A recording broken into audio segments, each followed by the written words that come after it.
we'll discuss the variation in a little bit. December 7th.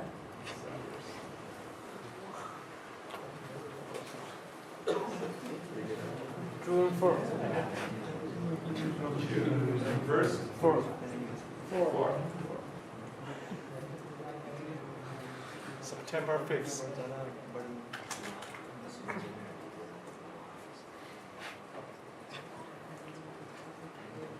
April 10th. It's too long. January 16th?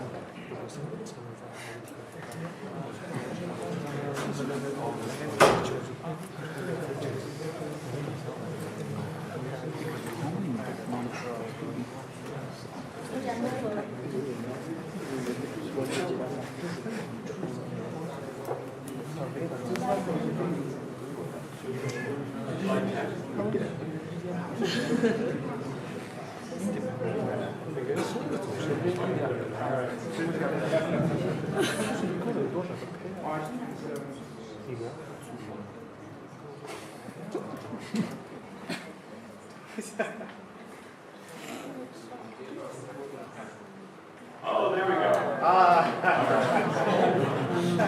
Yes, okay, we have a collision. Okay, all right. So how many birthdays do we have here? All of this thing. So,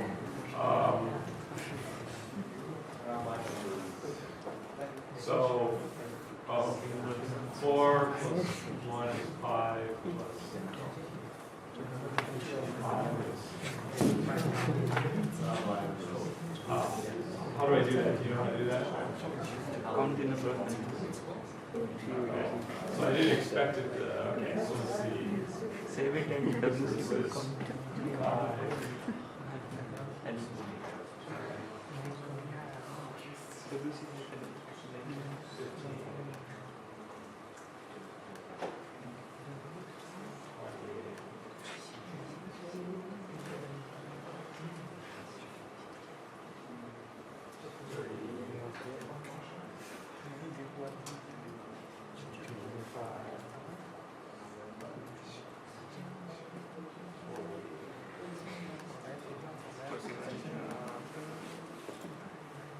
Okay, so 50 because I didn't count the one that occurred twice. So it took 50. It was supposed to take 23.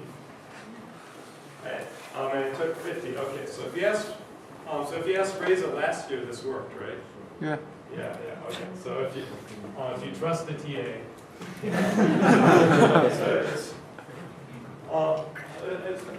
So let's see. What is the probability that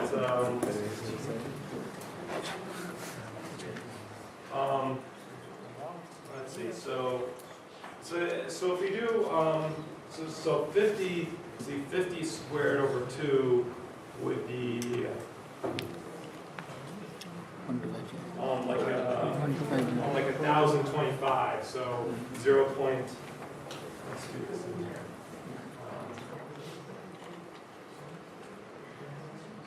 7 to 50 squared 2. So the probability is so roughly about 2% of the time what it would take to take 50 people to get to the same birthday. So just out of curiosity, did anyone on this side of the room have a birthday that matched up there?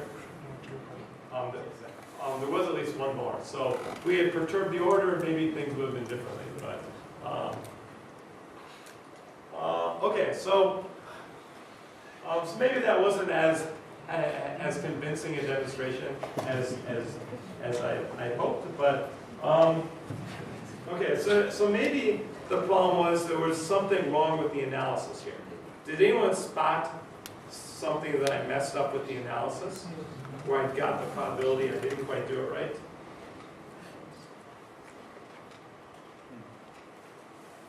There's someplace where I cheated.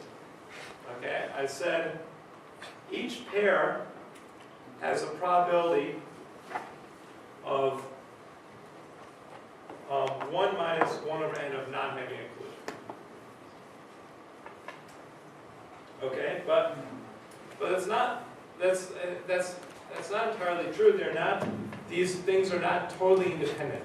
If you're going to multiply together probabilities, they have to be independent. So really, the probability is the probability of no collision should look like n minus 1 over n. So if you have one person times n minus 2 over n. So this is if you have two pairs of people, right? Then if you have a third person, I know the first two people don't have the same birthday. If the third person did not have a collision, it means they missed both of the first two birthdays. This is now a smaller value, right? And then, so this is for the third person. For the fourth person, n minus 3 over n, and so on. And actually, this is going to be the product of I equals 1 to k minus 1 of n minus I over n. So it's the product of all these terms. So the reason why this was wrong is, let's say that k was equal to n plus 1, okay? Or, so if I have n plus 1 people, if I have 366 people and say no one had a birthday on February 29th, this probability of no collision would still be positive. It's still 0.997 to some very large number, but it's still going to be greater than 0, which can't possibly be true. So there's this thing called the pigeonhole principle that it's originated by someone had n holes and n plus 1 pigeons, and they were trying to stick a pigeon in every hole, and they finally didn't have room for the last one, right? Eventually there needs to be a collision by the pigeonhole principle. So this analysis is not quite right. You need to actually write down this probability. No collision, and 1 minus this is the probability that you have a collision. But, you know, this one in general is pretty close. And so a general rule of thumb, if I wanted to set this probability equal to, say, 0.5, and then I solve for the value n, I'm going to get roughly, I solve for the value k, roughly k is going to be 2 times square root n.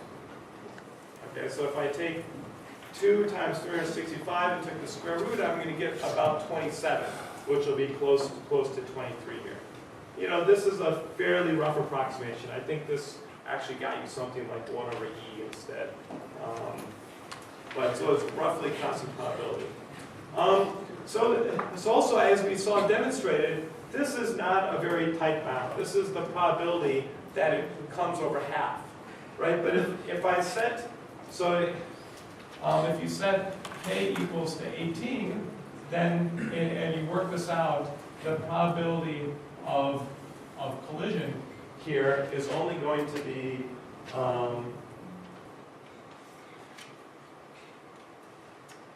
written down someplace.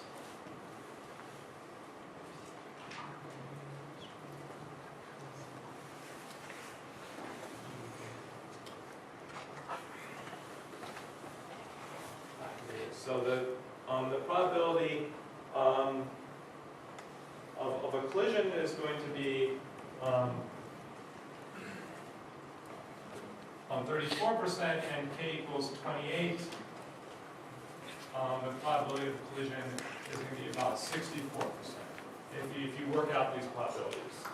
Okay, so that means only if you looked at if I started going through the room and I looked at between the 18th and the 28th person, so that, you know, the 23rd person is when I'm supposed to hit this target kind of, only 30% of the time is going to wind up between the 18th and 28th.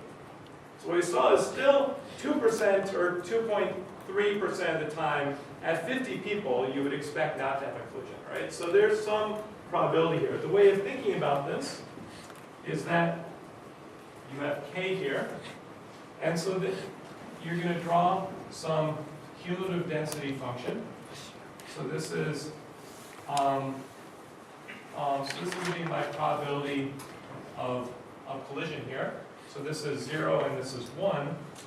And as I go out, when k eventually is equal to n, when k is equal to n, I know I hit 1 exactly. It's going to exactly hit n at n. It's going to have a probability of 1 of collision when I get to actually n plus 1 here. And when I have this at roughly square root of n, square root of 2n, this is going to be about where it hits 0.5. It's actually, I think that's probably where it hits 1 over 1 minus e, which is actually something smaller. But about square root 2n, you're going to get this. And so in the case with n equals 365, you only gain about say 30% here between 18 and 28.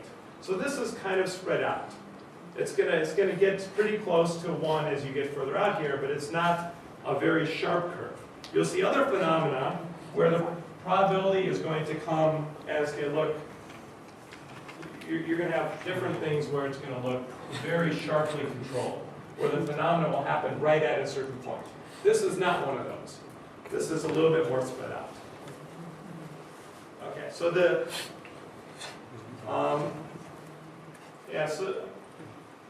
so the next thing we'll look at, which is going to be when do we fill all the values, is going to be a much more tightly understood phenomena. It's going to look much more like this red curve, where the blue curve is is not as tight around what you'd expect it to be. Okay, so this is kind of the main takeaway here is that you can kind of expect there to be a collision at about square root of 2n different, when you get about square root of 2n different things in the set.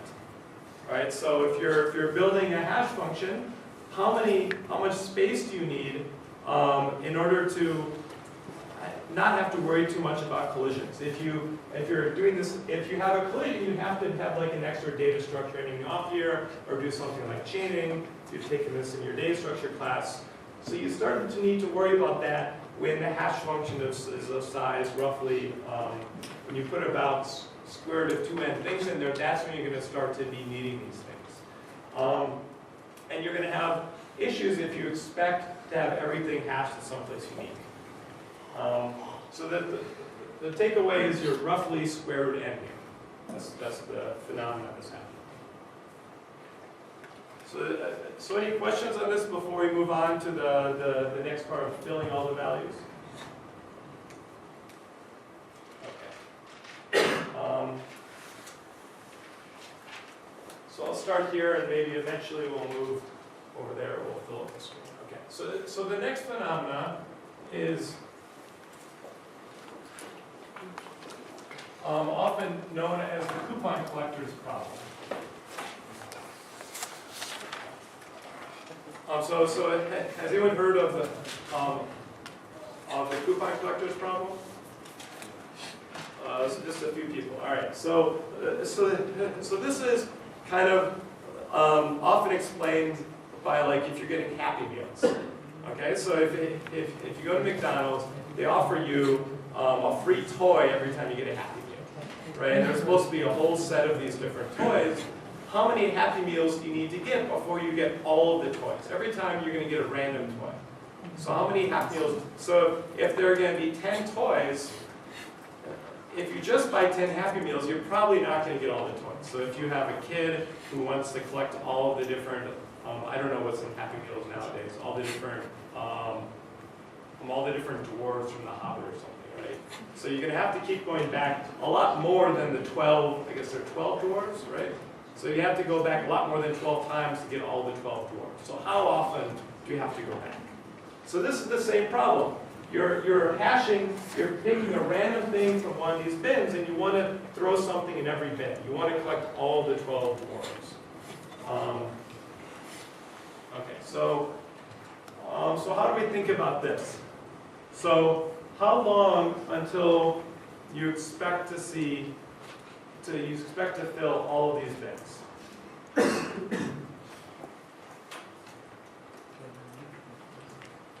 Okay, so the way to analyze this one is going to be different here. We're not going to work out the probability of collisions anymore. We want to say, what's the probability I'm going to get something new? Okay, so on the first trial, I'm going to get something new with probability 1. The first thing is always going to go in a new spot, right? On the second trial is going to be new with probability 1 minus 1 over n. So pretty high probability I'm going to get something new, right? So on the third trial,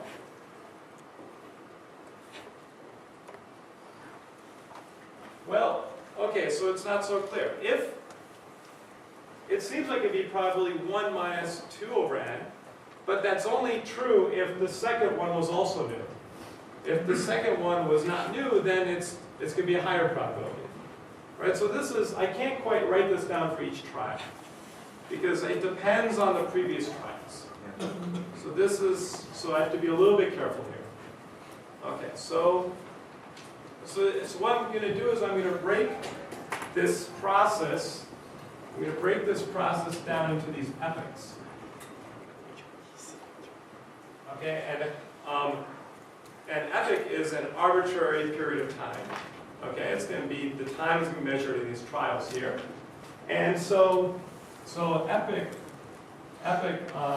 I is going to be the number of trials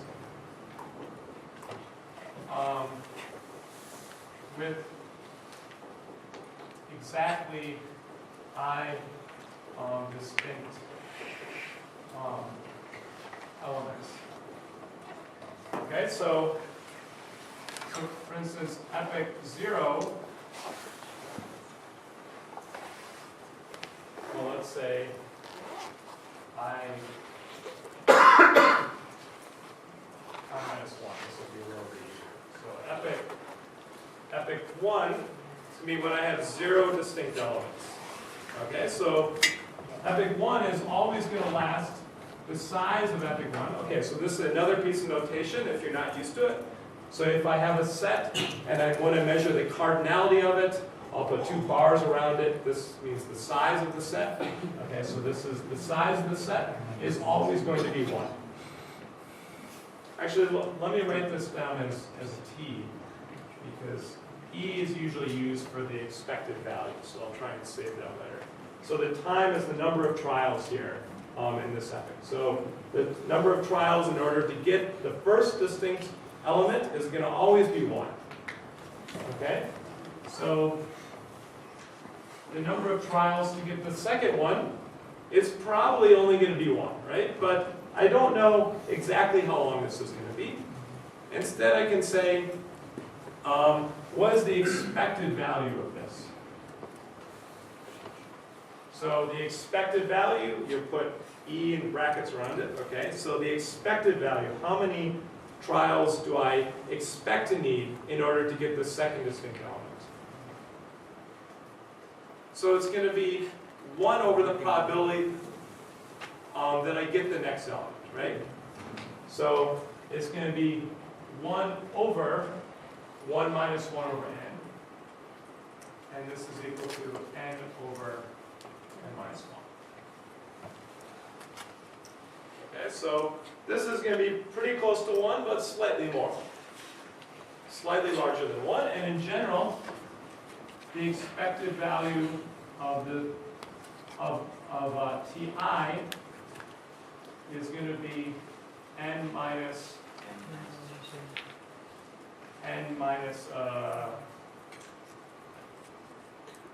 I plus, right?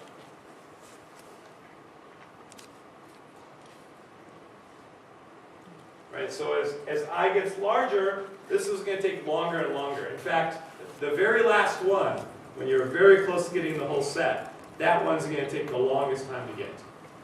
Right? So when I equals n, right, n minus n plus 1, and you expect to take, I'm going to need to collect a whole nother set of n new things before I get the last one. The last one is you're so close to getting it, it's going to take a long time. You're going to have to go back and keep getting more and more Happy Meals. The next thing you know, you feel like you're in supersize mode. Just get that last dwarf, I guess. All right. Okay. So this kind of helps. This is for each of the epochs to get each of the ith new distinct thing, right? So how many total things do I need? It's just going to be the sum of these things. Expectations. There's linearity of expectations. You can just add these up. So if you want to know the total expected time for all of this, you can add up all the expected times of each of the epochs.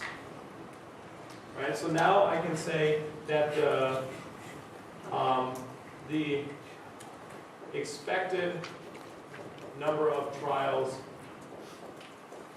is going to be the sum over the size of these ti, which is going to be the sum over, so the expected value, so it's going to be the size of the expected values of these TIs.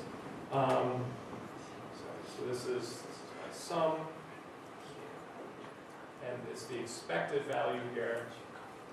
Okay, so this was the sum over I equals 1 to n of n over n minus I plus 1.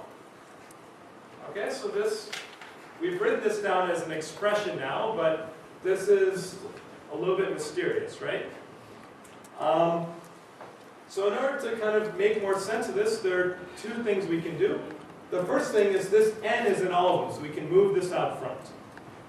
Okay, so I can write this down as n times some sum. But actually, I don't want to use, I'm going to use a trick of a change of variables, where I'm going to set j, this value j, and I'll step to the side in a second.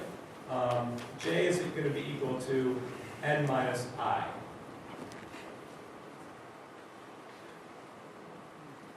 Is that right? So then I'm going to do, instead of from I equals 1 to n, I'm going to do j equals from 1 to n. Okay, so this is going to be the same. I'm adding them up. I'm going to add these up backwards now, but that's going to be okay. Just doing a change of variables. So now this is going to be 1 over j plus, maybe I'll do plus 1. So I'll just 1 over j. Okay, so this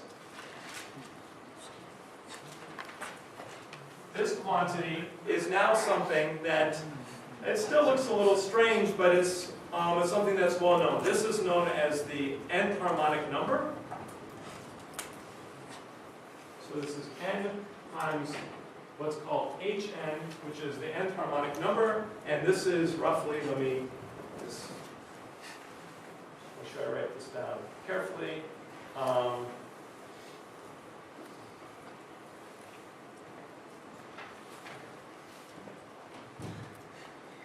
It's going to be gamma plus roughly on the natural log of n. Okay, and gamma, this is a constant, it's roughly 0.56, I think. This known as the Euler-Mascheroni constant, 0.577. That's this gamma term. Okay, so now I've written this down. It's actually going to be n times 0.577 plus the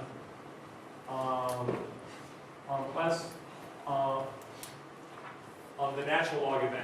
So in general, we can there are constants here, but this is roughly n times log n. Yeah. Could you write a little larger going forward, just a little bit? Yeah, yes. Maybe the end is a little bit difficult to see. Yeah, so let me, so let me rewrite the most important part up here on the board. I'll try and keep going larger. So this is equal to, so this is the sum over j equals 1 to n of 1 over j is equal to n times the nth harmonic number, and this is equal to n times 0.577 plus the natural log of n.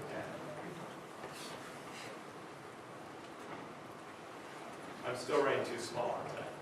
All right, so see, I get to the end of the board, and then I'm like, I want to fit it in there. Okay, so I'll be a little bit.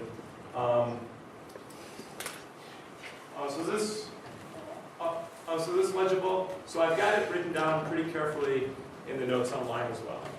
Okay, so so what's going on is that when you want to collect all the coupons, you basically need to do an extra factor of log n. So an extra multiplicative factor of log n coupons. Okay, so we're getting, so let me try and do another one of these simulations. All right, so I'm going to try and start from the other end of the room, and hopefully this goes a bit better. But so instead of, so we clearly don't have enough people here to do this with birthdays, but we have it to do with the month you're born. Okay, so we're going to say that there are 12 months out of the year, and so natural log of 12 is roughly 2.5, and we have to add this constant, which is roughly 0.5. So we're going to do, it's going to be, if n is going to be 12, then it's 0.5 plus 2.5, so this is going to be 3. So we're going to expect about 36 people in order for us to get every single month. Okay, so that's basically how it's going to work. And this is the expected value now. And we'll talk about on Wednesday, if you know the expected value, how you can bound a curve like this. But you can actually do a little bit better than just using the expected value. Okay, so let's try this simulation again. Again, you don't have to share your actual month. If you want, you can make up and choose your month now. So let's start with here.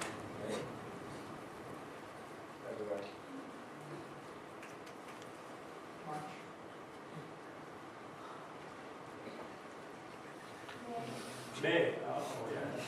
Oh, we have that already. Okay, let's. April.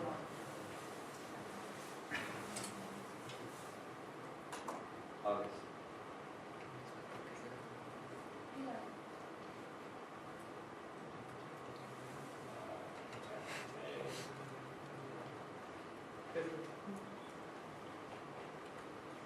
September.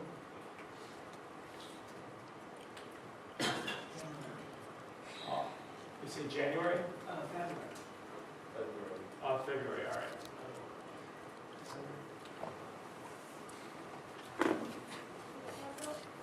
April?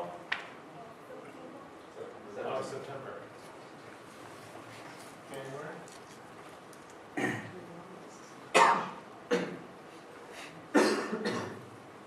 Back there? June. June.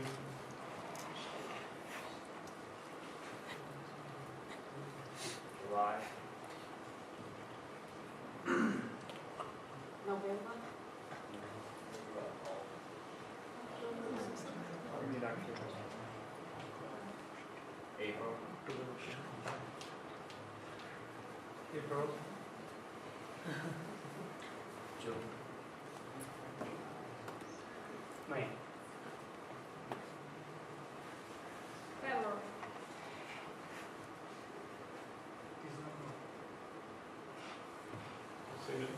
On November?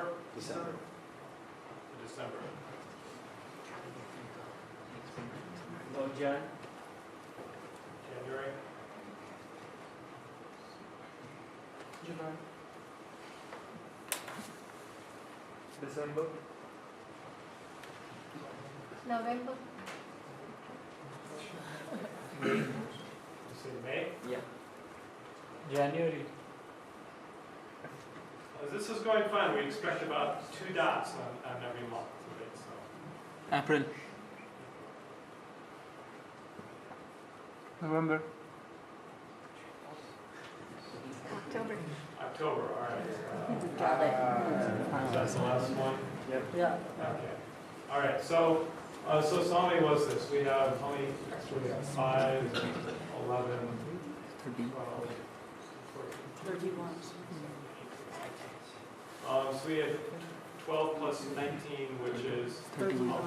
31. 31. We expected around 36. We got 31. That's pretty close, right? So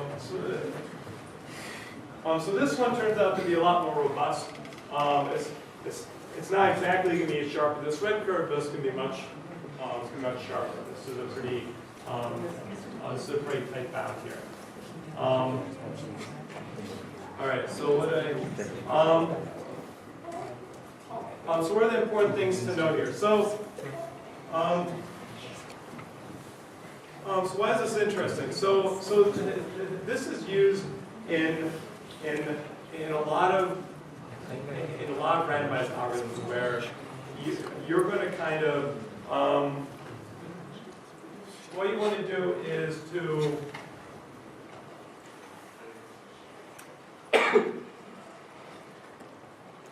let's see. So instead of let me move the screen up so I have a little bit more room.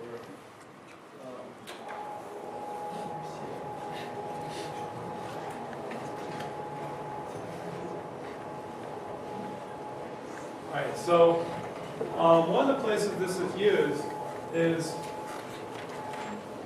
you're going to think of having a distribution of people, and so you're going to look at so some property of all the customers that you have. What is their income? And the income is not known ahead of time, right? So there's some underlying distribution. There's a group around 50K, and then maybe there's another group around 100K, and it's going to tail off. Maybe this is the distribution of the customers that are customers are visiting your store, and you want to try and understand this, and you want to try and get an estimation of this distribution and get a sample of customers that represents every group.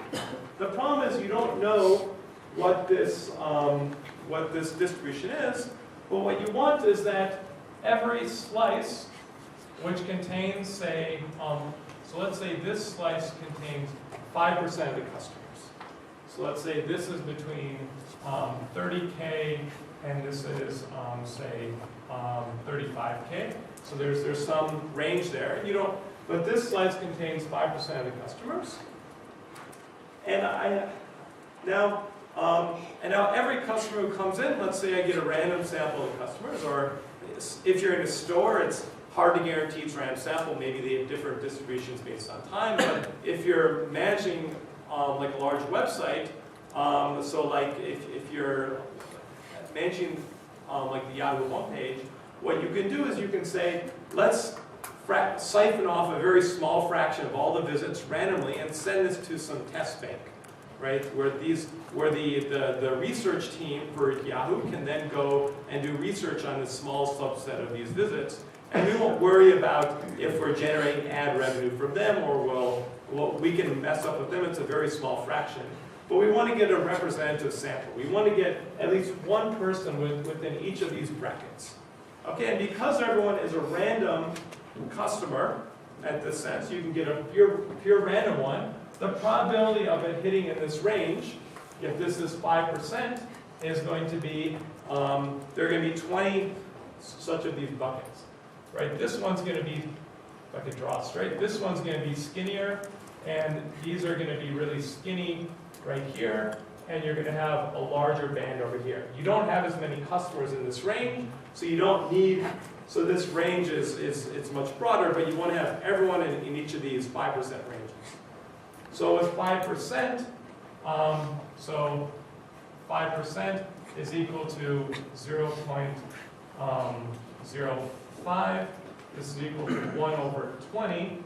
So that means there's roughly going to be n equals to 20 of these bins. And you want to hit each of these bins. How many customers until you get one representative from each of the segments of your set?